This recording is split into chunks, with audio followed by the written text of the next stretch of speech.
Thank you for joining me for another quick hits conversation. Today, I would like to talk about how do you get past a betrayal? Simon, kick us off. So I guess my first question is, what do you mean by betrayal? Because sometimes that could be, a proper betrayal, as in you had reasonable expectations and you got treated in a way that you might view is wrong. But it also could be that you had the wrong expectations to start with, and maybe the accurate response is a bit of self-reflection. So it's a kind of complex subject, really. For me, betrayal, that word means that I trusted someone, there was an emotional expectation that I deemed to be reasonable, and they breached my trust in a way that harmed me and benefited them. That's what betrayal means to me. How do you know that's not all in your head? It could be, but that's part of getting past it, right? Is determining, is it in my head or was I wronged? So I think I'd respond to that maybe next, just saying, so if you can determine that it truly is betrayal, right, then determine if this relationship and experience is something you want to continue to invest in. So sometimes just the art of moving past something is to acknowledge if you're willing to repair a relationship and create that further investment.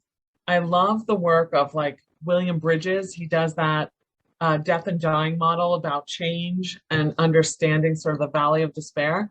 And so I think in a relationship, you have to say, if you're going to like create a bridge and just jump over it and repair that trust, or do you need to scaffold and kind of build a new relationship?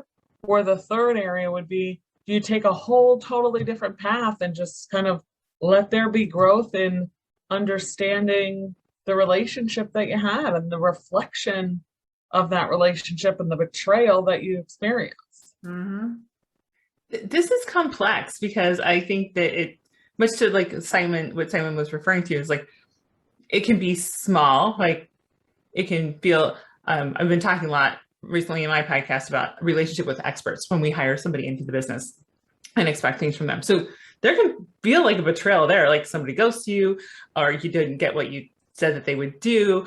So in a professional sense, I think it is really good to assess, because ultimately you may have to try again, maybe not with this person, but if you didn't get the thing you needed in business, you probably still need the thing if things went south.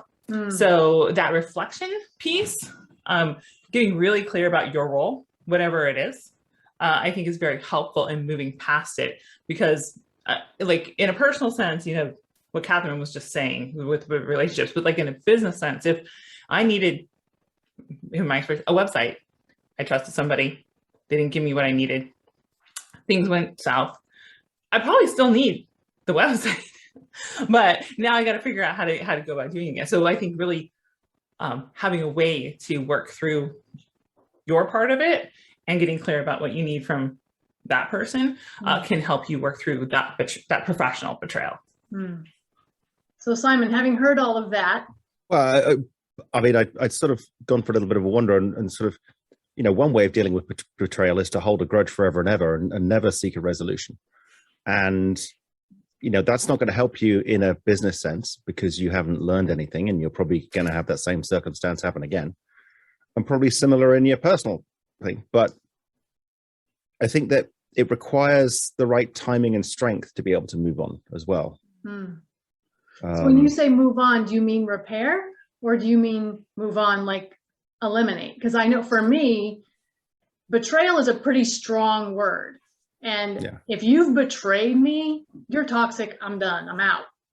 But I think a lot of people might hold a grudge and keep the betrayal on the agenda. I think the only thing I would know for certain, according to my values, is if you've been betrayed, you need to deal with it and move on by repairing or protecting yourself or whatever you need to do.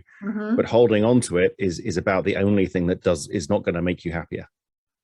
Okay, so let's talk about that, because I agree with that. Let's talk about how do you, regardless of the other person, what they did, whatever happened, how do you manage betrayal and move past it? What advice do we have for people who have to engage in that growth? Be brave. Yeah. Be willing to see things about yourself and what happened that you probably don't want to see.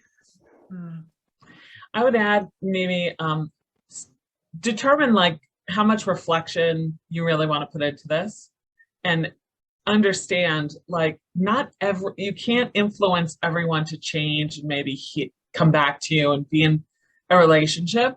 So you have to almost kind of come to a point with yourself and say, how much effort am I going to put into this, or do I need to put into this, or do I want to put into this? And if you kind of give yourself some of those boundaries, you can create a pathway that's either going to say, I'm going to make my way back to trust this person and work together with them and be in a relationship with them, or I'm going to chart my own path with the learnings that I have and move forward, because not everybody will meet your expectations again.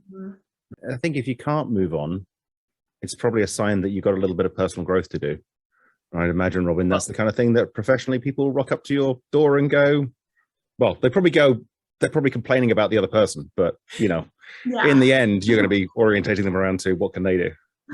Yeah, and that's absolutely true, that if you can't let go of something, so there's kind of two pieces. If you can't let go of it, then that's an issue we can work on. But if you keep, and my TEDx talk talks about this, if you keep going to a well that's empty looking for a drink, that's something you need to change. If the well is empty, stop going there. And I see a lot of people do that they keep circling back and they're angry about this person that keeps betraying them. And I'm like, well, why do you keep putting yourself in a position to be betrayed? Like, what are you doing? It's a form of self-harm, isn't it?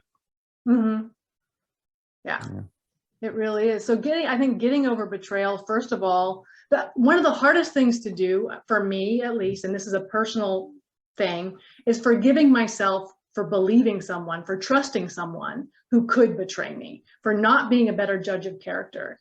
And that isn't something that I can ever hold myself accountable to.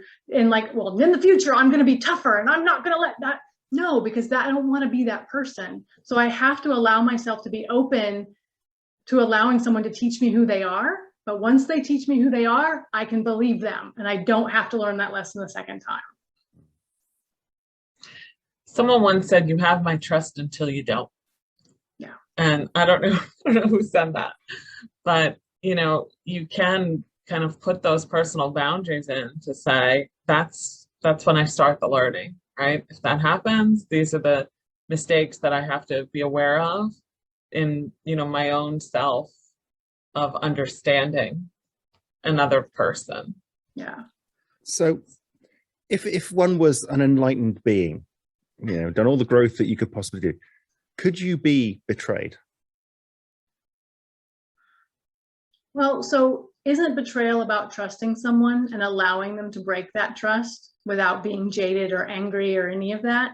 So yes, if betrayal is them breaking your trust, absolutely that can happen. Can you have a lesser emotional response to it? Yes. But is all breaking of trust betrayal? Betrayal is a very strong word. Betrayal is a very strong word. And no, I don't, for me personally, not all breaking of trust is betrayal. I think that's an interesting way to think about it, Simon, because a betrayal also, for me, implies a lot of expectation. Like, I trusted you, and so right, these are the rules of engagements. And maybe as we become more enlightened beings and do more, then we place less of our expectations on those relationships, and we get better at creating agreements rather than expectations. Because agreements are more about, let's have a conversation. Now, I have had situations where I've had agreements with people and they've lied to me for their benefit. So that's a whole separate challenge. But yeah, and of course, it's a very complex set of situations, both romantically and also at work. There are different considerations going on there. But I think, as you maybe grow to know yourself a bit more and the world a bit more, you probably set yourself up for less situations where you are betrayed, or where you feel betrayed. So that is our 10 minutes. I'm going to have to cut us off there. Thank you so much for having this conversation with me about betrayal. Such a deep subject. Obviously, I have personal experience with it, and I appreciate you guys sharing your thoughts with me. I look forward to our next conversation.